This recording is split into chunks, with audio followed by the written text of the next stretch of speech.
everybody, and welcome to Live with Liesl. I'm really appreciative of all the work that we've done.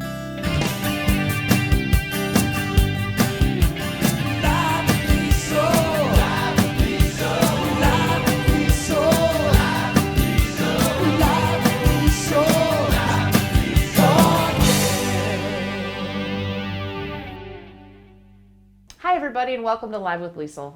With Dr. Martin Luther King Jr. Day on Monday, I've been thinking a lot about MLK's legacy and about what it means to me. Doing a little bit of reflecting. I'm not going to sit here and list for you all the quotes that I particularly like, but I would like to leave one with you. It's from Dr. King's 1965 commencement address at Oberlin College. While he was talking about progress resulting from hard, fearless, and tireless work, a way to simply and concisely summarize that is, the time is always right to do what's right. I think that is a great way to think about the work that we do here at the agency, and I think it really reflects our mission, vision, and values. And so in the spirit of MLK Day on Monday, I'd like to reflect on that phrase and share with you a little bit about how I think it touches the work we've done lately. So when we talked last, we talked a little bit about the Rocks in the River Challenge on the Detroit River. On top of that, we've had a variety of exciting events over the last few weeks. And I think when I think about that quote from Dr. King, the time is always right to do what's right, I reflect on the challenges that we've had since Thanksgiving. So between the riverbank tumbling into the Detroit River and the appearance of green water on 696 that led us back to electroplating services and the incumbent challenges that came with that, to the ongoing issue of high water levels and how we've been dealing with that, not only from an inland lakes and streams perspective, but also to Great Lakes perspective. I think that our team has exemplified that type of thinking around how do we respond to these challenges. I'm really appreciative of all the work that we've done from an engagement perspective, from a transparency perspective, and also from a tough technical perspective, particularly on a few of these issues, where we really had to do a good job of translating what kind of data we were seeing and what kind of understanding that we had with the broader community. And at the end of the day, we're going to always have armchair quarterbacks who like to tell us, what we could have done better. Heard a lot of that at the legislature recently. However, I think what's important for us to remember is, looking backwards, there are opportunities to be constructive, and we will always take that constructive criticism to help us move forward.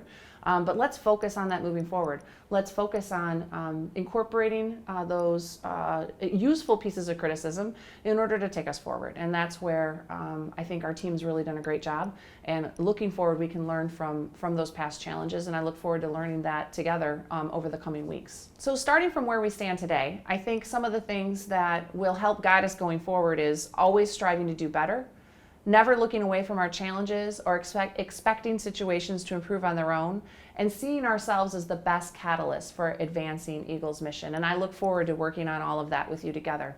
With those thoughts in mind, I have a huge amount of thanks and gratitude for our team that's been active, not only in these ongoing challenges, but in the foundational work of the agency that continues in the background from day to day. All of us are part of this, and all of us are part of moving this big effort to protect public health and the environment forward.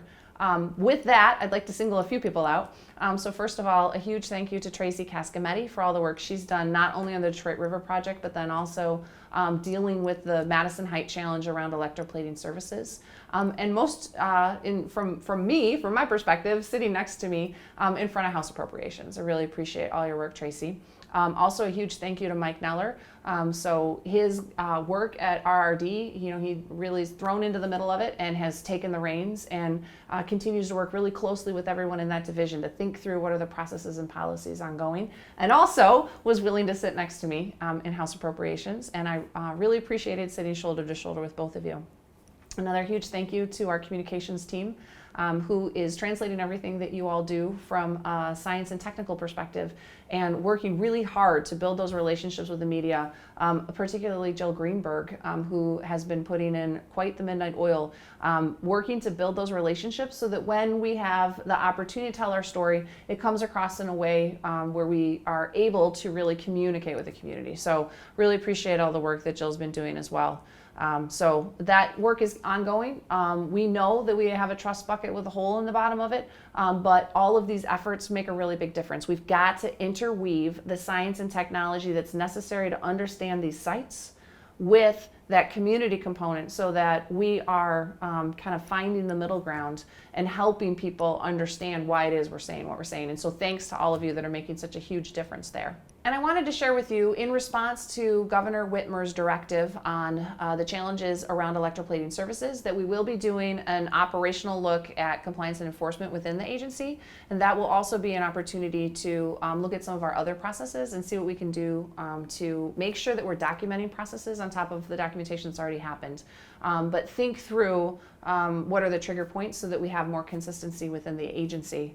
Also wanted to share that we'll do some conversation as a team at the February 19th all department meeting about what did we learn from some of these most recent incidences and how does that help us understand the work that we need to do going forward. On top of talking about our mission, vision, and values and having some time just to be together as an agency all under one roof. So really looking forward to February 19th. Finally, I did want to mention too, some of you probably heard, and many of you are intimately familiar, that the Attorney General did file a lawsuit against the manufacturers of PFAS just a few days ago. I had the opportunity to be with her and to be with the governor at that announcement. Of course, it was done on behalf of the department and the other departments that are members of MPART. So a huge thank you to those of you that are working on the day-to-day grind of PFAS. Hopefully, this is another avenue to help us move the effort forward when it comes to cleanup and understanding the contamination. I also want to mention that I know that the lawsuit itself is additional work for all of you, and so I want to appreciate that time because it's on top of the other work that you're doing. So thanks for all that as well. So with that, I hope folks do get a chance to take a little bit of a break, reflect, and relax over the 3-day weekend. And I really look forward to getting back to it when we're back together next week. Again, I'm looking forward to our time in February as a team. So thanks to everybody. Have a great weekend.